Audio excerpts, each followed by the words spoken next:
Cruises or all-inclusive, which is better? Both these are touted as the best option, but truly, is it the best for you and not just some random person on the internet? That's what we're going to talk about today. We'll go over a few must-know topics, what's included in each, and the pros and cons. And we'll find out which option is best for you. I have been on 5 cruise lines, what I like to call it the mainstream cruise lines, like Royal Caribbean, Carnival, Princess, etc. I'm not talking about these mega yachts like on Ritz-Carlton. That's in a category of its own. Now that we got that established, the biggest advantage of these cruise lines is the fact that you can board a ship only one time, and that's it. You're right there at your resort. And this floating resort takes you to wherever you need to go. You pack once, unpack once, and it takes you where you need to go without you having to drive, fly to every destination. No extra effort is needed once you arrive on the ship. And there's times you'll fall asleep on the ship and wake up in a brand new country. Now that is a nice feature. I love this for visiting new places and getting a sample of what is offered. On top of that, many ships itself is its own destination, not counting of the places that you go to. They have amazing production shows. A lot of these shows feel like you're in Vegas. They feel like you're on Broadway. There are high quality shows. They also have comedy shows, and I love me a good comedy show. Many have water parks, gym, spas, and some may have go-karts. It could go very over the top on some of these ships. And yes, cruise ships also have huge casinos. What means the destination of its own, depending on what ship you go on or what cruise line, it truly can be.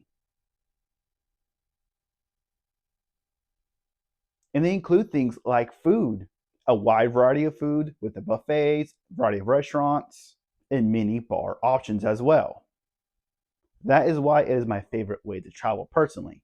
However, do keep in mind, it's not perfect. There are a few things that some people may not like. One being that most cruise lines have a low price posted on their website, but it comes with an extra cost once you get actually on the ship. That's typically not your final price. Yes, cruise lines usually include entertainment and food, but some of those things are not always included. For example, there are some dining options that are extra. Alcohol is extra. Most cruise lines, soda is extra. As far as drinks, typically juices and water is only that's included on every cruise line. On top of that, Wi-Fi is not included. Tips are not included.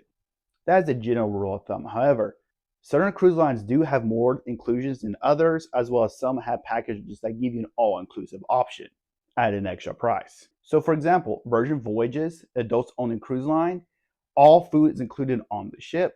Basic Wi-Fi is included, soda is included, and tips are included. So you're not being nickeled and dimes. The only thing you're truly paying for while you're on the ship is alcohol and any gambling you want to do on a casino. All those are included in the sticker price. On cruise lines like Princess, you can take your a la carte pricing cruise and turn it into an all-inclusive option for an extra charge. There are packages that include everything from tips to alcohol, Wi-Fi, every single dining restaurant, and limited amounts of those specialty dining restaurants are normally an extra charge without the package. Photos taken with the staff, and more. It is really a good deal when you do a dollar for dollar comparison. But as an option you have to choose. And even with that, at the end of the day, the only thing you're paying extra for is, again, gambling or any events that you may do while in the other country. So it truly does give you that all-inclusive experience. I know the big reason for people saying they don't want to cruise is they're going to get seasick. Well, ships are huge, and chances are you're really not going to feel it moving. And if you do, you're probably not going to get seasick. But just in case, take some Dramamine or some patches, and those usually do the trick, no problem. Keep in mind that most cruises, you only have a day in port, with a few exceptions that do overnight stays, but that's not very common. So if you're okay with only spending a day in each country, that's a good option. If not, you may want to consider the next option. All right, let's move into all-inclusives. The big difference is when you stay at an all-inclusive, you go to one spot and you are there for your entire trip. So if you're someone who likes to go to one destination and spend your entire trip there, this may be a good option for you. And of course, if you want to do an occasional excursion, you could do that as well. Usually at an extra cost, but you have that option. Just like cruise lines, resorts could vary quite a bit, even though they're all-inclusives. For example, sandals, I love sandals when it comes to all-inclusive. Because if you stay at one sandals location, If there's one close enough, the odds are you could stay at another location for no extra charge. And terms do vary. For example, I stayed at Royal Caribbean by Sandals. And with that, everyone who stays at the Royal Caribbean also gets access to the Montego Bay location, which is like 10 minutes away. And there's an included shuttle go from Royal Caribbean to Montego Bay. So it was a short trip at no extra cost. So I got experience 2 all-inclusive resorts for the price of 1. Now, not all resorts do that, and not even all standard locations do that, so do keep that in mind. But it is a nice added feature that a lot of them do not offer. And many brands like Sandals and Marriott, when they say all-inclusive, they truly mean all-inclusive. Drinks are included, activities are included, food's included, Wi-Fi is included, tips are included. Even with Sandals, with a long enough stay, you get a free vow renewal ceremony. That is a nice little touch. So the only thing you're truly spending extra once you step foot on the resort is things you do outside the resort. And again, the exception list is very, very small. All-inclusive offers a carefree experience because all your needs can be taken care of without you having to carry in your wallet worried about, okay, how much money am I spending today? However, some all-inclusive resorts have a longer list of exclusions.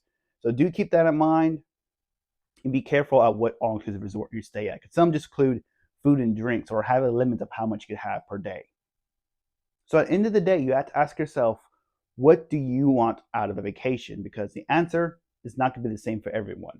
Some people, they want the all-inclusive experience, spend a whole day, a whole week, or even longer at a single location. You're going to do an all-inclusive resort. If you want to travel to multiple destinations, and okay, spending with only a day at each one, then a cruise may be good for you.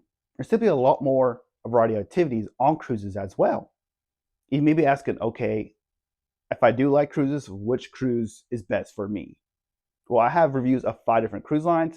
So if you think cruising is your choice, be sure to check one of those out right now.